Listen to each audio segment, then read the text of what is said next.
하나님이 싸우시리라는 제목으로 말씀을 증거하겠습니다. 한 달 전에 개봉한 암살하는 영화가 있습니다. 이 암살하는 영화가 며칠 전에 1000만을 돌파했습니다. 영화 내용도 좋았지만 타이밍도 아주 잘 맞아 떨어진 것 같습니다. 올해와 광복, 8.15 광복 몇 주년인 줄 아시죠? 70주년. 이야, 나라 사랑 대단하십니다. 광복 70주년이었습니다. 그래서 다른 은행보다도 우리 또 기독교 교계적으로도 함께 모여서 기도회도 하고 또 국가적으로도 많은 경축 행사들을 열었던 것을 우리가 보았습니다. 그 어느 해보다 태극기도 많이 휘날리고 많이 이렇게 달고 했던 그런 한 해 지난달이었던 것 같습니다. 이번 8.15였던 것 같습니다. 자, 이 암살하는 영화는 일제시대 때 독립운동을 하는 그 시대를 배경으로 이루어진 영화입니다. 그러니까 광복 70주년하고 이게 아주 잘 맞아 떨어졌습니다. 이 영화가 우리 애국심이 좋은 우리 한국 사람들에게 이번 광복 70주년을 맞으면서 아주 잘 맞아 떨어졌고 또 우리 애국심을 다시 한번 더 고취시키는 좋은 계기가 되었습니다. 저는 자유의 구속을 당해보지 않았고 또 침탁의 고난을 당해보지 않았기 때문에 그 해방감이 어느 정도 되는지는 느끼지는 어렵지만 이 영화를 통해서 민족 독립을 위해 생명을 걸고 이국 땅에서도 독립운동을 위해서 목숨 걸고 투쟁한 그분들을 보면서 해방이 어떤 것인지 그리고 그런 독립운동가들에게 있어서 이 해방이 무엇인지 그리고 그분들에게 있어서 이 해방의 기쁨이 어떤 것인지를 조금이나마 영화를 통해서 생각할 수 있는 시간을 가질 수가 있었습니다. 이 암살하는 영화는 1933년 조국이 사라진 시대에 대한민국 임시정부가 친일파를 암살하는 내용을 배경으로 하고 있습니다. 영화배우 전지현이 한국 독립군 저격수 여성 독립운동가 안옥윤이라는 그런 사람의 역을 맡아서 연기를 합니다. 근데 연기를 너무너무 잘했습니다. 이 전지현 때문에 이 영화가 더 빛이 났다고 해도 과언이 아닐 것입니다. 이 암살 영화를 보고서 제가 드디어 전지현 팬클럽에 등록하고자 하는 마음이 생겼습니다. 배우 전지현이 연기한 이 안옥윤은 실제 인물이라고 그럽니다. 그러니까 그 당시에 우리에게 알려지지 않은 아주 훌륭한 여성 독립운동가들이 많이 있었다라고 하는 겁니다. 그래서 이 영화가 끝나면서 유한순 여사 같은 드러난 그런 여성 독립가 외에 드러나지 않은 잘 알려지지 않은 숨은 그런 그때 아주 큰 역할을 했던 여성 독립운동가들을 발굴하고 그들을 새롭게 조명하는 그런 작업들이 지금 역사학자들을 통해서 또 이런저런 단체들을 통해서 지금 일어나고 있습니다. 그 정도로 암살하는 영화가 우리 사회에 이번에 큰 영향력을 끼쳤다라고 하는 것입니다. 자, 이 영화에 보면 마지막 부분에 친일파 이제 경찰 임시정부 경무국 대장이었던 염석진이라는 인물이 나옵니다. 배우 이정재 씨가 이 역을 맡아서 열연을 합니다. 이 염석진이 처음에는 독립군으로 큰 활약을 하고 김구와 이렇게 잘 서로가 같은 팀이 되어서 독립운동을 하는 것 같았는데 나중에 어느 때인가 보니까 친일파로 변질이 되어 있었습니다. 자, 왜 변질이 되었겠습니까? 이 변질의 배경에는 대부분 재물과 명예의 유혹이 있었기 때문에 그렇습니다. 거의 대부분이 이런 유혹으로 인해서 친일파가 되어지는 것입니다. 이 염석진은 일본 압자위편에서 본인의 이득을 취하기 위해서 동포를 팔아넘긴 파렴치한 매국노 역할을 펼치게 되어집니다. 그러다 결국에 이제 해방을 맞이하게 됩니다. 해방이 되어서 일본의 잔재를 청산하기 위해서 친일파 축출 작업을 벌이지만 이미 거대한 세력을 구축한 그들을 쉽게 무너뜨리지는 못하게 됩니다. 그래서 염석진은 이제 해방 후에 법정에 서긴 하지만 무죄로 판정을 받고 자유의 몸이 되어서 이제 법정을 나가게 되어집니다. 그 후에 이 염석진이 해방 후에 죽은 줄 알았던 여성 독립운동가 안옥윤을 우연히 대면하게 됩니다.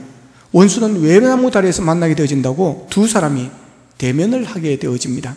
자, 이게 마지막 영화 장면에서 나오는 장면입니다.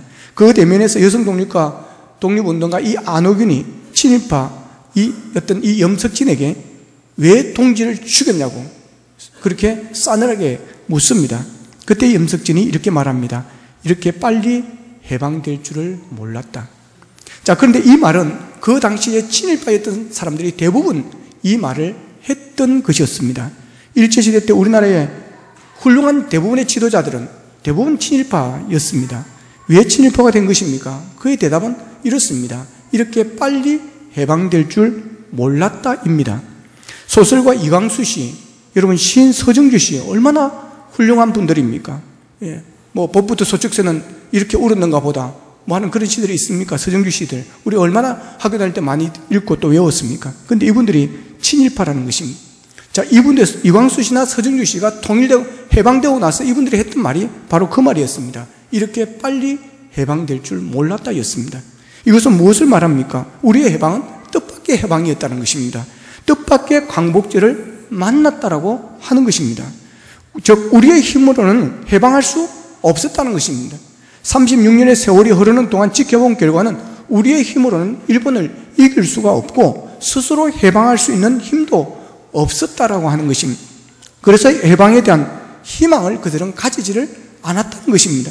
그 누구도 해방할 수 있다고 생각하지 않았습니다. 그래서 그들이 다 처음에는 애국자였고 처음에는 독립운동을 하는 사람도 있었지만 뒤에 많은 사람들이, 많은 지도자들이 여러분 친일파로 돌아섰습니다. 그래서 지금 친일파 명단을 이렇게 보면요, 이 사람이 우리가 놀랄 정도로 존경했던 그런 사람들이 친일파 이름에 다 올라가 있는 것을 우리가 보게 되어지는 것입니다.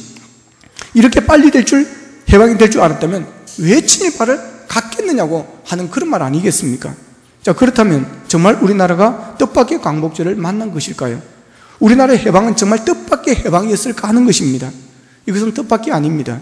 전적으로 하나님의 은혜였고 하나님의 역사였고 하나님의 축복이었고 하나님의 선물인 줄로 믿습니다. 하나님께서 우리를 위해서 여러분 싸워주셨기 때문에 그렇습니다. 그 당시 기독교인 하면 애국자였습니다. 3.1운동 당시 기독교인의 인구의 2%에 불과했습니다. 근데 민족 독립 지도자 33인 중에 여러분 16명이 기독교인이었다고 하는 것입니다. 김구 선생, 안창호 선생, 조만식 선생, 이승훈, 김규식, 서재필, 이성만 등등 이런 분들이 모두가 다 기독교인이었다고 하는 것입니다. 교회가 독립운동에 힘 기울이지 않았다면 이들이 기독교인이 되지 않았을 것입니다. 전도가 되지 않았을 것입니다. 그런데 교회가, 기독교가 독립운동에 나라를 사랑하고 애국심에 충만한 그 모습을 보고 많은 지도자들이 예수를 믿고 여러분 기독교인이 되었다라고 하는 것입니다. 그 당시 많은 독립운동가나 이 민족제들이 기독교인이었다는 것은 이들이 해방을 위해서 이들의 눈물의 기도가 있었다라고 하는 사실입니다. 해방을 위한 이들의 기도가 하나님을 움직이시고 이들의 기도가 하나님이 역사하신 줄로 믿습니다. 이들의 기도가 이 나라를 해방시키는 역사를 이루었다고 저는 그렇게 믿습니다. 아무리 일본이 강해도 하나님이 역사하시면 당해내지 못합니다. 아무리 일본의 군대가 강하고 최신식의 무기를 가지고 있다 할지라도 하나님과 싸워서는 그들은 이길 수가 없습니다. 그래서 우리는 해방을 뜻밖의 해방이라고 그러고 뜻밖의 광복절을 만났다 그러지만 그것은 뜻밖이 아니라 하나님의 역사였고 하나님의 작품이었고 하나님의 축복이었다라고 하는 것입니다. 그만큼 하나님께서 우리나라를 사랑하신다는 사실을 여러분 기억할 수 있기를 축복합니다. 정말 하나님은 우리나라를 사랑하십니다. 이 시대에 쓰시고자 하는 하나님의 뜻과 섭리가 있기 때문에 여러분 이 나라를 택하셨다고 저는 그렇게 믿습니다. 그래서 하나님께서 이 나라를 사랑하시는 것입니다. 6.25 전쟁 동족상련도 마찬가지입니다. 폐허가 된 우리나라, 여러분 어떻게 우리나라가 이렇게 복음화가 되었습니까? 어떻게 경제대국 10일 왔다 갔다 하는 이런 경제대국이 되었습니까? 하나님께서 우리나라를 사랑하신 줄로 믿습니다. 하나님께서 우리나라를 쓰시고자 하는 하나님의 뜻이 있는 줄로 믿습니다. 애국가 가사처럼 하나님이 보호하사 우리나라 만세인 줄로 믿습니다. 동해물과 백두산이 마르고 닳도록 하나님이 보호하사 우리나라 만세. 이건 전주입니다. 동해물과 시작. 동해물과 백두산이 마르고 닳도록 하나님이 보호하사 우리나라 만세. 무궁화 삼천리 화려강산 대한 사람 대한으로 길이 보전하세. 할렐루야. 하나님이 보아사 우리나라 만세, 우리나라 해방된 줄로 믿습니다. 자, 하나님이 역사하시면 불가능한 게 없습니다. 하나님이 역사하시면 이길 자가 없습니다. 믿으시기를 축복합니다. 자, 오늘 본문은 이 사실을 우리에게 가르쳐주고 있습니다. 오늘 본문은 이스라엘이 바벨론의 포로가 되었을 때 이 바벨론이 바사에 멸망하게 되어집니다. 그러니까 이 이스라엘이 바벨론에 지금 포로가 되어서 살고 있는데 이 바벨론이 무너질 줄 아무도 생각 못했습니다. 그런데 바사라는 나라에 넘어지게 되어지는 겁니다. 패하게 되어지는 것입니다. 자, 그때 이 바벨론을 이기고 팽망하게 만든 바사왕 고레스가 이스라엘 백성들을 집으로 돌아가라, 고국으로 돌아가게 하는 겁니다. 자, 그래서 바벨론의 포로로 붙들릴 땐 이 유대인들이 고국으로 돌아왔습니다. 근데 돌아왔는데 돌아와 보니까 이게 말이 아닙니다. 성전이 무너졌고 예루살렘 성이 무너졌고 성벽이 무너졌고 완전히 황폐화되어 있습니다. 이때 느헤미야가 고국 예루살렘의 살림이 폐허가 됐다는 소식을 듣고 가슴 아파합니다. 그래서 그는 기도합니다. 하나님, 이 나라를, 이 예루살렘 성벽, 하나님의 택한 백성은 하나님의 땅인데 이렇게 되었어야 되겠습니까? 그렇게 기도하면서 왕에게 가서 자기가 살펴보고 오겠다는 것입니다. 그 성을 다시 재건하고 성벽을 쌓아야 되겠다고 하는 것입니다. 그때 이 느헤미야는 왕의 비서관이었습니다. 예. 그 우리나라는 장관직 이런 것입니다. 자, 그런 좋은 자리에 앉아있음에도 불구하고 나라의 참상을 듣고는 금식하며 기도합니다. 그리고 높은 벼슬을 버리고 예루살렘에 돌아갑니다.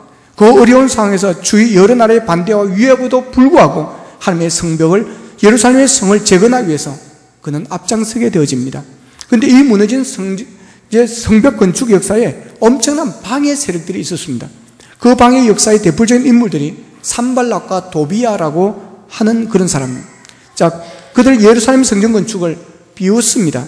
느헤미야 1장 4장 1절에 3절에 보면, 아이고 니네들 성벽을 쌓아 너희들 같이 힘없고 미약한 놈들이 성벽을 쌓아 여호와가 올라가도 그 성벽은 무너지겠다. 그리고 우리가 성벽을 쌓도록 그냥 둘 줄 아느냐? 우리가 끝까지 너희들을 방해하고 말 거다. 그렇습니다. 자, 그러면서 백성들을 유혹하고 백성들에게 나쁜 소문을 퍼뜨립니다. 성벽을 못 쌓게 여론화시키는 것입니다. 자, 그리고 오늘 보면 7절 8절에 보면 산발락과 도비야와 아라비아 사람들과 암몬 사람들과 아수돗 사람들이 예루살렘 성이 중수되어 그 허물어진 틈이 메꾸어져 간다음을 듣고 심히 분노하여 다 함께 꾀하기를 걸음니다. 자, 그들이 방해하였는데도 예루살렘 성이 계속 성경이 잘 지어지는 것입니다. 이 느헤미야를 중심으로 해서 앞에는 1차에서는 에스라를 중심으로 실패를 그렇게 방해한 게 실패했는데 이 에스라는 실패하지 않습니다. 포기하지 않습니다.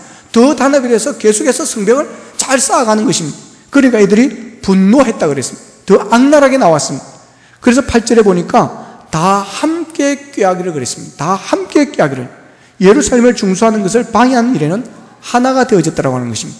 이상합니다. 좋은 일에는 하나가 잘 안 되는데 나쁜 일에는 하나가 얼마나 잘 되는지는 모릅니다. 아이들이 좋은 일 하자, 선한 일 하자, 어디 우리 같이 봉사로 가자 하면 잘 안 따라옵니다. 근데 자기들끼리 부모 모르게, 선생님 모르게, 야, 우리 PC방 가자, 게임방 가자. 그럴 때는 좋다, 저기들끼리 싸우다가도 한패가 되고 쫙 몰려가는 것입니다. 예. 나쁜 일에는 하나가 잘 됩니다. 근데 우리가 이것을 좀 배워야 됩니다, 여러분. 예. 그래서 성경에 예수님 그런 말씀입니다. 비둘기처럼 뭐하고? 순결하고, 뱀처럼 지혜롭자. 따라합시다. 비둘기처럼 순결하고, 비둘기처럼 착하고, 뱀처럼 지혜롭자. 예. 여러분, 이 지혜를 우리가 배워야 됩니다. 세상의 뱀, 얼마나 그 지혜를 우리가 하나님으로부터 지혜를 받아서 솔로몬처럼 여러분보다 뱀보다 더 지혜로운, 그래 세상을 이길 수 있는 우리가 되기를 축복합니다. 예. 뭐 착하다고 순하다고 그것이 끝이 나면 안 되는 것입니다. 순하고 착하되 그러면서도 주도해 나가는, 세상을 이끌어 나가는, 세상을 변화시켜 나가는, 그들을 예수께로 인도할 수 있는 이런 지혜, 이게 우리의 있기를 축복합니다. 그래서 우리가 이런 지혜를 배웁니다. 이 악한 사람들은 다 함께 꾀하기를, 함께 단합을 얼마나 잘합니까? 이것을 우리가 배우자는 것입니다. 근데 이상하게 선한 일에는 하나가 잘 안 됩니다. 교회들이 하나 되 연합하는 일이 되게 어렵습니다. 하나 되기가 되게 어렵습니다. 그래서 한국 기독교가 한 단체가 없습니다. 한국 기독교 총연합회, 딱 이름이 얼마나 좋습니까? 한국 기독교 총연합회. 그러면 한국 교회를 대표하는 것입니다. 근데 이게 안 됩니다. 지금 나누어져가 있습니다. 예, 뭐 한국 교회 연합회, 뭐 NCCK 이게 하나가 안 되어지는 것입니다. 여러분, 우리가 하나 되는 일에 힘쓰기를 축복합니다. 우리가 좋은 일에 함께하는 그런 우리가 되기를 축복합니다. 선한 일 한다, 좋은 일 한다면 여러분, 그런데 돈도 좀 내고 시간도 좀 내고 그러시기를 바랍니다. 좋은 일을 할 때 참석을 잘 하십시오. 거기 가서 내가 뭘 맡아야 되고 뭘 해줘야 되고 바라지 말고 그냥 그런 일이 있다면 여러분 참석하십시오. 연합 기도회 한다, 연합 집회한다 이러면 여러분 참석해 주십시오. 참석하는 것이 하나 되는 것입니다. 여러분, 출석을 잘하는 그게 힘입니다. 전도 모임 한다, 여러분 참석하십시오. 같이 하십시오. 너네들끼리 해라, 나는 못한다 이러면 안 됩니다. 셀 모임 여러분 참석하십시오. 전도의 모임 참석하십시오. 회비 아까워서 안 나는 사람 서울에 있다고 그러더라고. 여러분 그러지 마시길 바랍니다. 그 회비 얼마나, 뭐 10만 원 냅니까? 100만 원 냅니까? 여러분 좀 내시기를 바랍니다. 그래야 또 일을 하고 앞에 있는 사람 힘이 날 거 아닙니까? 여러분 모이는데 힘써줘야 됩니다. 하나 되는데 힘써줘야 되는 거예요. 시편 133편 1절에 보면 보라, 형제가 연합하여 동감이 어찌 그리 선하고 아름다운 거 그랬습니다.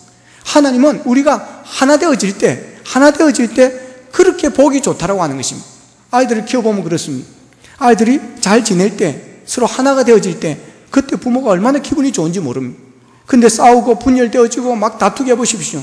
부모님의 마음이 되게 아픈 것입니다. 저렇게 나이가 드신 부모님들 계실 때 여러분 그런 모습 보여보십시오. 아이고 내가 인생을 헛살았구나.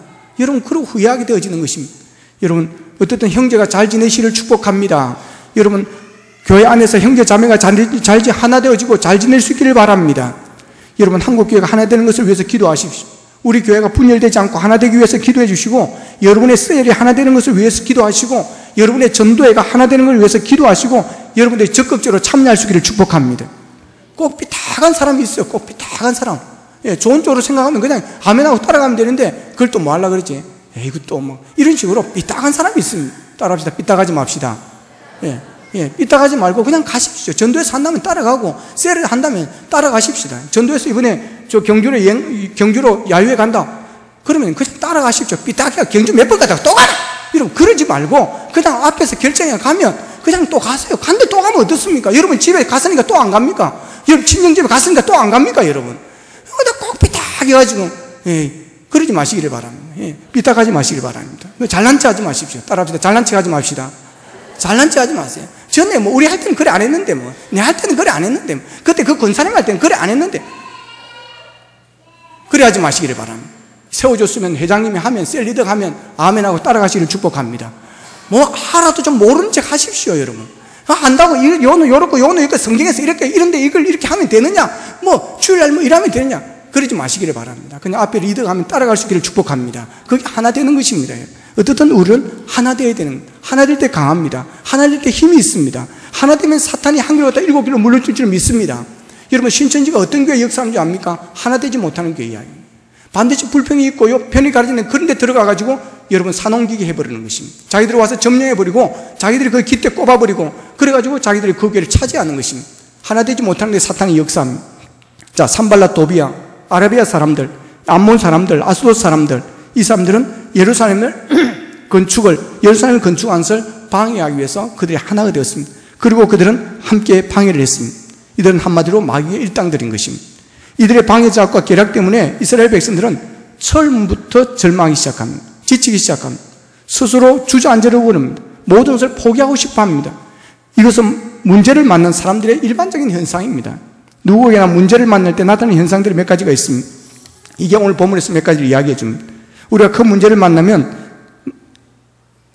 일어나는 현상들, 첫 번째는 꿈을 잃기 시작하는 것입니다. 희망을 잃기 시작합니다. 자, 산발랏 도비아가 예루살렘 성벽 역사에 대해서 크게 비웃고 조롱합니다. 그리고 백성들에게 나쁜 분위기를 자꾸 열어놔시킵니다. 그것뿐입니까? 방해 역사를 위한 선전포고를 해옵니다.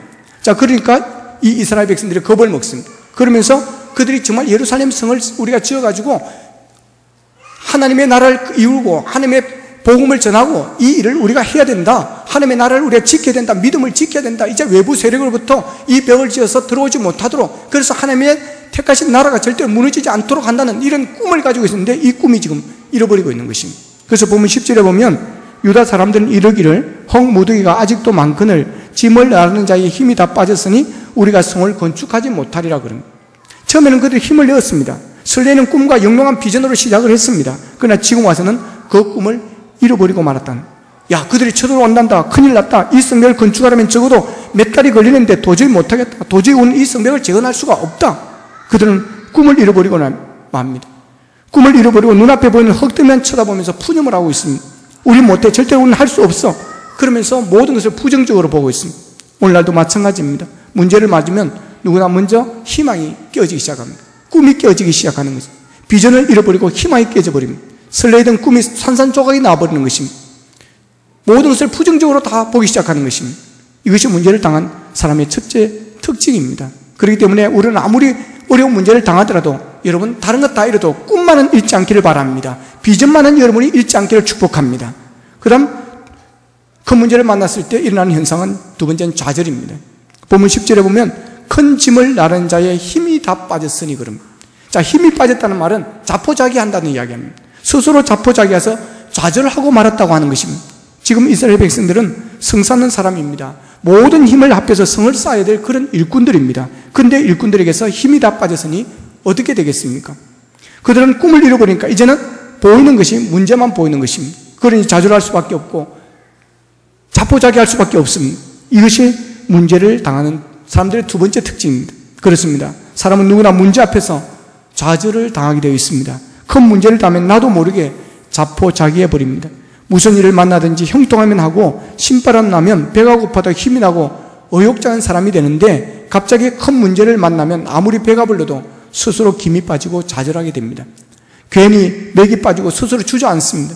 에라 모르겠다, 될 대로 되라, 그렇게 된다는 겁니다. 그 다음 큰 문제를 만나게 되면 겁부터 먹습니다. 본문 11절에 보면 우리의 원수들은 이르기를 그들이 알지 못하고 보지 못하는 사이에 우리가 그들 가운데 달려 들어가서 살육과 역사를 그치게 하리라고. 자, 그들은 꿈을 잃고 좌절하게 되니까 대적들이 우리를 죽일 거라는 불안감이 쌓이게 되어지는 것입니다. 저놈들이 언제 쳐들어올지 몰라. 대적들이 쳐들어오면 우리는 죽을 거야. 보십시오. 문제에 직면하게 되니까 겁부터 먹어버리게 됩니다. 여러분, 겁을 먹으면 아무것도 못합니다. 며칠 전에 어떤 목사님하고 식사를 하는데 그런 이야기를 하더라고요. 그 목사님 친구하고 이렇게 가면 그 친구가 옛날에 군대 휴가 나온 애들이 거기 가다가 뭐 이상한 짓 하고 있으면 부른다는, 가서 그냥, 기사 때려 팍 그냥 때린다는 거예요. 그리고 무릎 꿇었다 그러면 그 무릎 딱 꿇는다는 것입니다. 일어서 앉아 그러면 일어서 앉아, 이러 한다는 것입니다. 그래 몇 번 그래 하더래요. 그리고 이 목사님은 자기는 무섭더래요. 겁이 나더래요. 저래가지고 어떻게 또 쟤들이 또 덤벼들면 어떻게 하려고. 그래 뒤에 물었대요. 어떻게 그런 힘이 어떻게 나냐? 어떻게 애들이 당신 말을 앉아서 일어서 이렇게 말을 듣냐? 그랬더니 딱 한 대 딱 때려본대요. 때려봐가지고 딱 때리면 눈을 밑으로 탁 이렇게 내린대요. 그러면 걔는 시킨 대로 무조건 오네요. 근데 눈을 딱 한 대 딱 때리는데 눈을 딱 치켜본대요. 그러면 얘는 안 된대요. 얘는 당할 수가 없다네요. 그러면 실 가버린대요. 그냥 도망가버린대. 여러분, 겁을 먹으면 안 됩니다. 겁 먹으면 여러분 아무것도 할 수가 없습니다. 여러분, 주님이 함께 하심을 믿고 담대할 수 있기를 축복합니다. 자, 이렇게 다 두려워 떨고 있는데 떨고 있지 않는 한 사람이 오늘 본문에 있습니다. 느헤미야입니다. 느헤미야는 다 두려워 떨고 있는데 그는 두려워하지 않습니다. 왜 그럴까요? 확신이 있었기 때문에 그렇습니다. 믿음이 있었기 때문에 그렇습니다. 그 확신이 무엇입니까? 저들이 아무리 방해해도 소용이 없다는 것입니다. 너희들이 방해해봐라. 너희들이 그렇게 방해한다고 할지라도 우리는 우리의 길을 간다. 마이웨이, 우리는 간다. 그런 말 있죠. 똥 깨는 지수도 뭐는 간다? 열차는 간다. 실제로 그런 일이 있었대요. 이제 청량리에서 저 강원도로 가는 이제 열차가 빵 하고 가는데 그 이제 옛날에 그 시골이라 그쪽 좀 지나면 그 막 똥개가 있었나 봐요. 그 기차 소리 빵 하면 막 그냥 물을 뜨듯이 따라오고 왕왕 한대요. 그때 그 열차 기관사가 똥 깨는 짓으로 열차는 간다. 빵 하고 갔다는 것입니다. 여러분, 이 느헤미야 그런 것입니다. 산발라 도비야 뭐 너네들 아무리 찢어봐라. 하나님의 열차는 간다. 할렐루야. 여러분, 이 믿음이 있으시기를 축복합니다. 너희들이 아무리 그래도 이 열차는 멈출 수가 없다라고 하는 것입니다. 너희들이 아무리 울부짖어도 너희들이 어떤 짓을 한다 할지라도 이 하나님의 역사는 멈출 수 없다라고 하는 것입니다. 믿으시기를 축복합니다. 북한이 아무리 포탄 때려도요, 여러분, 우리 하나님의 이 나라는 망하지 않습니다. 이 나라는 하나님의 선교를 위한 하나님께 쓰임받는 마지막 시대의 제사장의 나라이기 때문에 이 나라의 역사는, 축복은, 발전은 멈출 수 없음을 믿으시기를 바랍니다. 여러분, 세계 선교사 2위 파송 나라입니다. 이 조그만 나라에서 이런 나라를 하나님께서 버리겠습니까? 절대 버리지 않습니다. 북한이 지금 조급하다는 것입니다. 제 짐작이 그렇습니다. 제 북한 전문가가 아니라서 모르겠는데 북한이 조급합니다. 곧 여러분 통일이 일어날 가망성이 큽니다. 그렇기 때문에 여러분 절대로 망하지 않습니다. 재현이 오늘 군대 간다고 두려워하지 마라. 하나님께서 지켜줄 줄로 믿습니다. 전쟁 안 일어납니다. 반드시 통일될 줄로 믿습니다. 여러분, 하나님의 역사, 하나님이 움직이시는 열차 여러분 그대로 갑니다. 이 내면이 바로 이것입니다. 그렇기 때문에 흔들리지 않는 것입니다. 이 일은 하나님의 일이기 때문에, 이 일은 하나님이 기뻐하시는 일이기 때문에, 이 일은 하나님이 역사하시는 일이기 때문에 이 일은 멈추지 않는다라고 하는 것입니다. 그래서 느헤미야는 본문 20절에서 이렇게 말합니다. 자, 본문 20절은 같이 한번 읽어보겠습니다. 본문 20절 같이 읽습니다. 시작.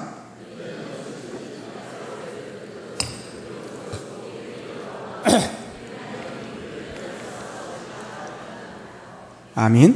자, 우리 하나님이 우리를 위하여 뭐 한다 그러셨어요? 싸우시리라. 여러분, 하나님이 여러분들을 위하여, 우리를 위하여, 이 민족을 위하여 싸우시고 계심을 믿으시기를 축복합니다. 앞에서 암살 이야기한 이유가 바로 여기에 있습니다. 하나님이 이 나라를 위해서 싸워주신다는 것입니다. 여러분, 6.25 전쟁도 마찬가지 아니겠습니까? 하나님이 우리를 위해서 싸워주시는 것입니다. 이 느헤미야에게 이 믿음이 있었습니다. 그래서 너희들이 아무리 단합해서 방해도 소용이 없다. 다 헛된 짓이다. 까불지 마라, 그 말입니다. 반드시 이 일은 성공한다는 것입니다. 반드시 이 일은 끝까지 간다는 것입니다. 반드시 이 일은 성공한다는 것입니다. 반드시 이긴다는 것입니다. 이 일은 완성한다는 것입니다. 여러분, 느헤미야의 이런 확신이 여러분의 있기를 축복합니다. 느헤미야의 믿음이 여러분들의 있기를 축복합니다. 여러분, 하나님이 우리를 위해 싸우시는데 두려울 게 뭐가 있습니까? 여러분, 홍해 앞에서 이스라엘 백성들을 보십시오. 원망했습니다. 불평했습니다. 왜요? 앞에 홍해가 있으니까. 가나안으로 인도하시겠다고 했는데 홍해로 우리를 왜 인도하냐는 것입니다. 적과 꿀이 흐르는 땅, 하나님의 통치하시는 나라 가나안으로 인도한다고 출애굽을 시켜놓고는 왜 홍해 안으로 집어넣느냐고 하는 것입니다. 그럴 바에 왜 우리를 데려왔느냐는 거예요. 여러분, 그때 모세가 한 말을 들어보시겠습니까? 출애굽 13장 13절 14절입니다. 모세가 백성에게 이르되 너희는 두려워하지 말고 가만히 있어서 여호와께서 오늘 너희를 위하여 행하시는 구원을 보라. 너희가 오늘 본 애굽 사람을 영원히 보지 아니하리라. 그 다음, 여호와께서 너희를 위하여 뭐 한다고요? 싸우시리니. 여호와께서 너희를 위하여 싸우시리니 가만히 있으라는 겁니다. 하나님이 싸워주실 것이니 걱정하지 말고 있으라는 것입니다. 여러분, 이게 말이 중요합니다. 믿음이 중요합니다. 믿음대로 되는 줄 믿으시기를 바랍니다. 성경은요, 믿음대로 된다 그랬습니다. 여러분, 믿음대로 됩니다. 여러분, 하나님께서 이스라엘 백성들을 싸워주셨습니다. 그들은 모르는 거예요. 근데 홍해를 열었어요. 지나갔어요. 뒤에는 애국 군대가, 여러분, 엑소더스나 이런 그런 영화 보셨습니까? 여러분, 그 무장된 군사들, 바로의 아들을 무장해가지고 군사를 입고 말 타고 쫙 옵니다. 너희들이 이제 밥이 다 끝났다. 오갈 데 없습니다. 너희들이 후회하게 될 것이다. 출애굽한 걸 후회하게 될 것이다. 너희들이 살아계신 하나님이라고 하는데 너희들이 하나님은 살아있지 않느라 죽은 자이다. 그러면서 왔습니다. 그런데 가보니 홍해가 열렸습니다. 지나갔습니다. 열렸구나. 우리도 가자. 쫙 달렸습니다. 그때 여러분, 하나님께서 바다를 닫아버렸습니다. 아무도 빠져나오지 못했습니다. 이스라엘 군사들은 칼 한 번 쓰지 않았습니다. 창 한 번 쓰지 않았습니다. 육탄전 하나도 버리지 않았습니다. 그럼에도 불구하고 여러분, 애국 모든 군사들은 물에서 살아나온 자가 한 명도 없다는 사실입니다. 여러분, 하나님이 싸우시면 이렇게 이기는 줄로 믿으시기를 바랍니다. 하나님이 싸우시는데 뭐가 걱정이 되는 것입니다. 그래서 느헤미야는 본문 14절에서 그럽니다. 느헤미야는 본문 14절에서 내가 돌아본 후에 일어나서 귀족들과 민장들과 남은 백성들에게 말하기를 너희는 그들을 두려워하지 말고 지극히 크시고 두려우신 줄을 기억하고 너희 형제와 너 자녀와 아내와 집을 위하여 싸우라 하시느니라. 이 말씀은 포기하지 말라는 것입니다. 끝까지 가라는 것입니다. 절대 어떤 일에서 여기서 멈추지 말라고 하는 것입니다. 하나님이 싸워주시니까 끝까지 싸우라는 것입니다. 자, 그러면서 본문 9절에 보면 그럽니다. 자, 본문 9절에 보면 우리가 우리 하나님께 기도하며 그랬습니다. 여러분, 최선을 다한 다음에 하나님께 맡기는 것 얼마나 아름답습니까? 여러분, 최선을 다하고 그 뒤는 하나님께 맡길 수 있기를 축복합니다. 그게 뭡니까? 기도입니다. 여러분, 왜냐하면 하나님께서 우리를 싸워주시면 믿었기 때문에 그는 기도하였습니다. 우리 하나님께 기도합니다. 하나님의 능력을 믿는 자는 기도합니다. 하나님의 능력을 믿는 자는 기도합니다. 여러분, 잘되기를 원하는 자는 기도합니다. 하나님께 쓰임받고자 원하는 자는 기도합니다. 할렐루야. 여러분, 예수님이 기도할 때 하늘문이 열렸다고 그랬습니다. 기도는 하늘문을 여는 역사가 있습니다. 마태복음 16장 19절에 보면 내가 천국 열쇠를 내게 주노니 네가 땅에서 무엇이든지 매면 하늘에서 매일 것이요 네가 땅에서 무엇이든지 풀면 하늘에서도 풀리리라 그랬습니다. 이런 바울과 실라가 옥중에서 기도하고 찬송할 때 손발에 착고가 풀리고 옥문이 열렸습니다. 초대교회가 옥중에 갇힌 베드로를 위해서 중보기도할 때 베드로의 결박이 풀리고 옥문이 열려서 그가 나와서 여러분 그 사람들 중보기도하는 자들을 만나게 되었습니다. 여러분 기도는 우리의 결박을 푸는 열쇠입니다. 기도는 우리의 삶에 닫혀진 문을 여는 열쇠입니다. 무엇이 우리의 삶을 좌절하게 합니까? 좌절을 이기는 비결은 기도입니다. 기도할 수 있는데 왜 실망하십니까? 기도할 수 있는데 왜 염려하십니까? 방해하는 세력이 있습니까? 힘들게 하는 세력이 있습니까? 지금 하는 일들이 어렵습니까? 소망하는 일들이 있습니까? 기도할 수 있기를 축복합니다. 느헤미야처럼 위기 앞에서 기도하십시오. 기도는 하나님의 도우심을 구하는 것입니다. 하나님의 인도하심을 구하는 것입니다. 기도는 하나님을 싸우게 만드시는 것입니다. 기도는 힘입니다. 기도는 능력입니다. 기도는 권세입니다. 기도는 하나님께 맡기는 것입니다. 그렇습니다. 최선을 다했으면 그 다음에는 하나님이 하실 일입니다. 그 다음에는 하나님의 몫입니다. 하나님께 맡기십시오. 기도하십시오. 기도는 기적을 일으킵니다. 기도는 뜻밖의 일들을 만들어내는 것입니다. 우리가 하나님께 맡기면 하나님께서 책임져 주십니다. 하나님께서 승리하게 만들어 주십니다. 느헤미야의 확신, 너의 믿음이 우리에게 있었으면 좋겠습니다. 하나님이 여러분을 위해서 싸워주셔서 여러분이 승리할 것을 여러분 확신할 수 있기를 바랍니다. 결국은 여러분이 이긴다는 것을 믿으십시오. 반드시 여러분이 꿈꾸는 것을 이룬다는 것을 믿으십시오. 하나님께서 싸워주심으로 느헤미야가 수많은 박의 세력들을 이기고 여러분 성벽을 아름답게 완성했듯이 하나님께서 여러분을 위해 싸워주심으로 여러분의 방의 세력이 물러가고 여러분의 꿈들, 여러분의 하는 일들이 완성되어지고 성공할 줄로 믿으시기를 축복합니다. 우리 하나님이 우리를 위하여 싸우시리니 기도드리겠습니다.